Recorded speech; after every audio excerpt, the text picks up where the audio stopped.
Good morning to all the students. Today we will learn about a new chapter, chapter number 5, Water, Land and Air. Now, like most curious people, you have probably asked at some time, why is the sky blue? Or if you saw a beautiful sunrise or sunset, you might have asked, why is the sky red? The sky color could be green, yellow and much more. When we see a rainbow, we see multiple colors like blue, violet, orange, red, etc. In short, VIBGYOR. The white light coming from the sun is really made up of these colors. Imagine the raindrops as a prism. When lit by the sun, the light bends and it separates into different colors. The blue light is scattered more while the red light is scattered less. Now coming to the blue sky, it is composed of layers of air. It has presence of numerous dust, water particles, polluted particles. The collision of sun's rays against this, and there is a dispersion or scattering of mostly blue color. Now, as the white light enters the earth from the sun without much scattering, it passes straight to the atmosphere to our eyes vertically or straight downward.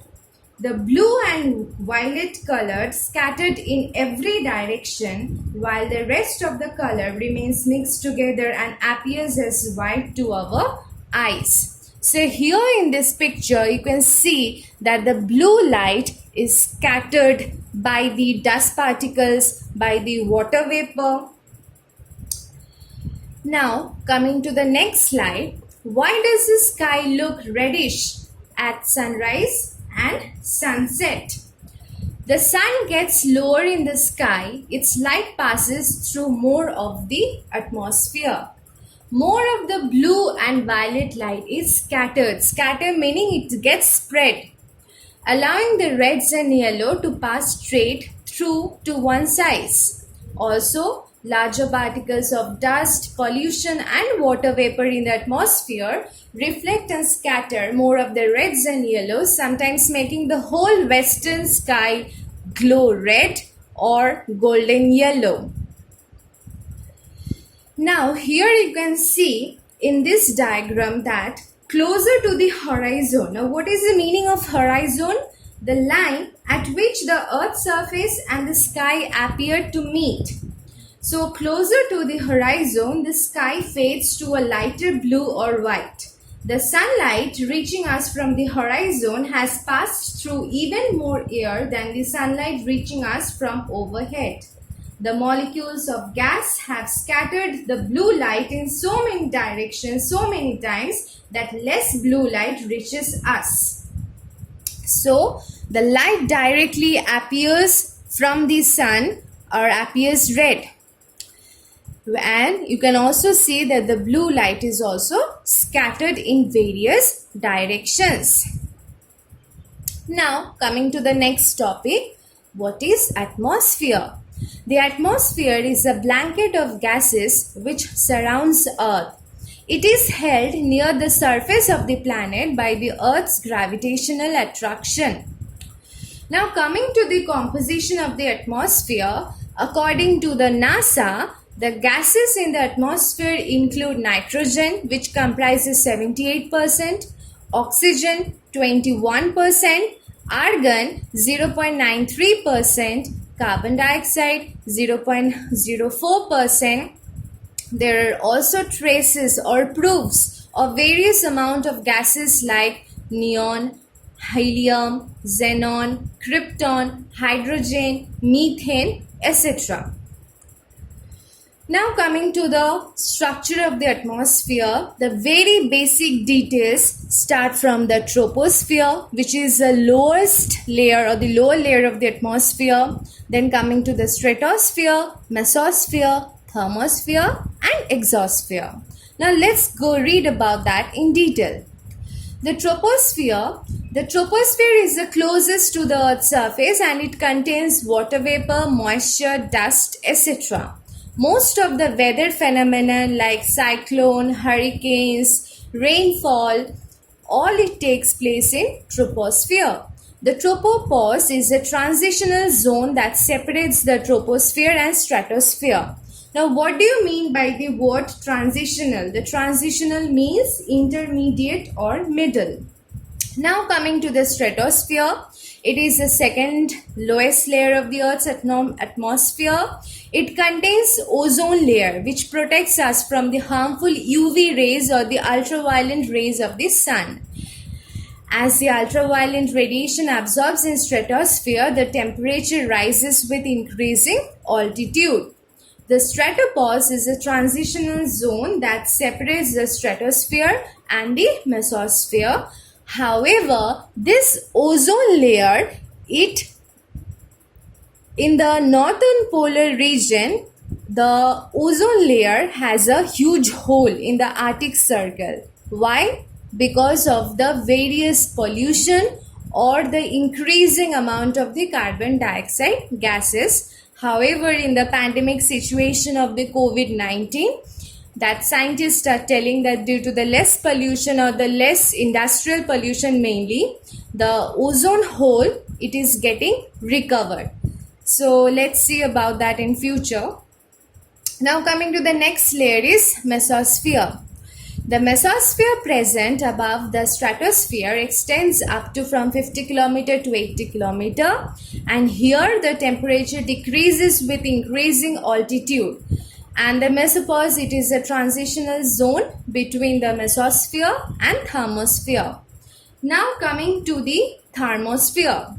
Above the mesosphere, the thermosphere is the second highest layer that starts at the altitude of 80 km and extends up to 700 km or more. The lower part of the thermosphere contains ions and is known as what? Ionosphere. Now, what is ions or what are ions? Ions are charged atoms or molecules of gases. The temperature of the thermosphere rises with increasing altitude, and thermopause, it is a transitional zone between the thermosphere and exosphere. Now coming to the exosphere. Exosphere is the highest or the outermost layer of the Earth's atmosphere, which extends up to 10,000 km.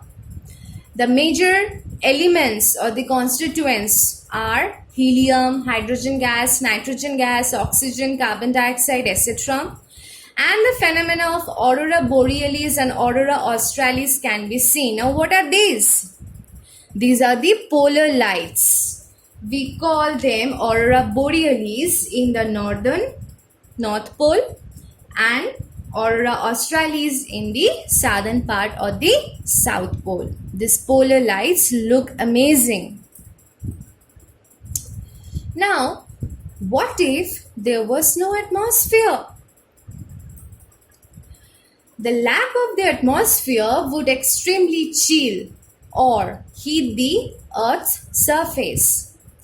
And the aerobic life like the humans, the plants, that would not exist without the support of atmosphere. The plants and land animals would also die. The sky would turn black. It's blue because of the atmosphere. And it would be silent. The sound requires a medium to transmit waves. So without the atmosphere, you could not hear anything or listen anything. You would get a massive sunburn. Why? Because there would be no ozone to protect us from the harmful UV rays of the sun. The rivers, lakes and oceans would boil. There would be no oceans. The atmosphere also blocks tons of harmful rays from the sun and hence it acts as a protective shield from the scorching heat. However, due to a hole in the ozone layer, most of the whales, especially blue whales, they are going extinct because they are getting sunburned or a sort of illness coming from the sun's rays. You shouldn't expect to find any water without the absence or in the absence of the atmosphere, which means that there will be no water cycle or hydrological cycle.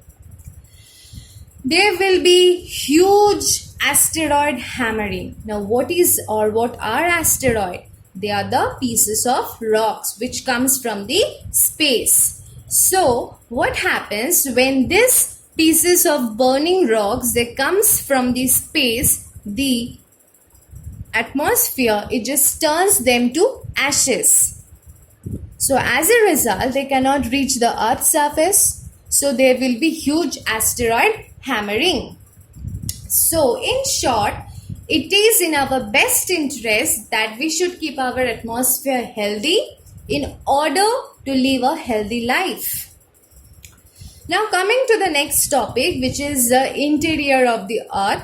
Let's have some short detailed introduction. We have crust, after that we have lithosphere, and then you have mantle and core, which is the hottest part of the Earth, and it is divided into two parts, which is the outer core and inner core. Now, what is hydrosphere? A hydrosphere is the total amount of water on a planet. It includes the water which is found in the underground, in the air, as well as in the oceans, in the rivers, in the lakes. It can be in liquid, it can be in vapor state, or it can be in a ice state. The water moves through the hydrosphere in a cycle. Water collects in clouds and then falls to the earth in the form of rain or snow.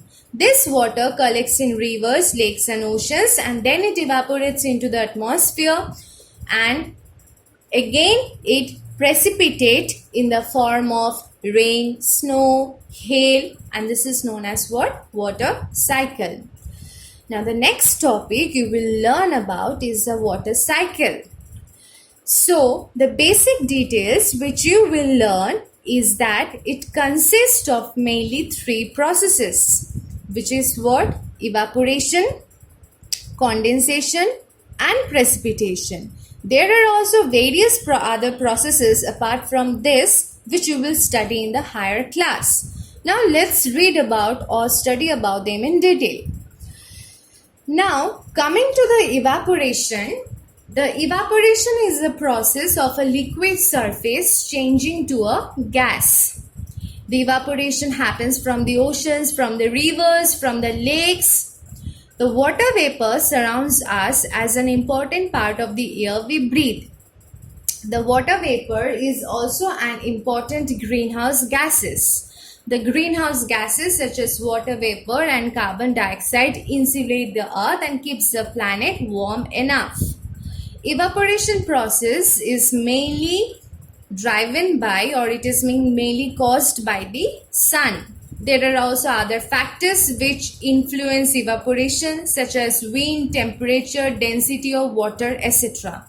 The next process which we will learn is about the condensation. Now what is condensation? It is a process of a gas changing to a liquid. So in the water cycle, the water vapor in the atmosphere condenses and becomes liquid. Now coming to the next part is the precipitation. Now the precipitation is described as any liquid or solid water that falls to the earth as a result of condensation. It includes rain, snow, hail, sleet, etc. or snowflakes. Now I will share you some important facts about water. Water is the basis of life, without which we cannot survive. More than 97% of the world's water is too salty to drink. Another 2% is locked up in ice caps and glaciers in the two poles. Less than 1% is left for drinking, agriculture, industry and nature. Over 1 billion people don't have access to safe drinking water. They also don't have access to safe sanitation also. 3/4 of the Earth's surface is made up of water, making the Earth a shining blue ball when seen from the space, Pardon, the word shining is typing mistake.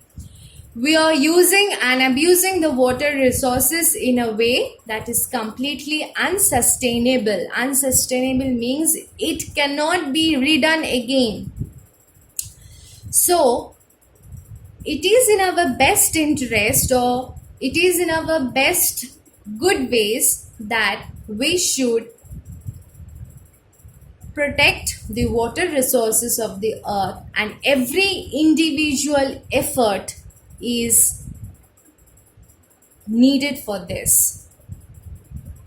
Thanking you, and I hope you stay safe with your family and drink lots of safe drinking water and have plenty of rest.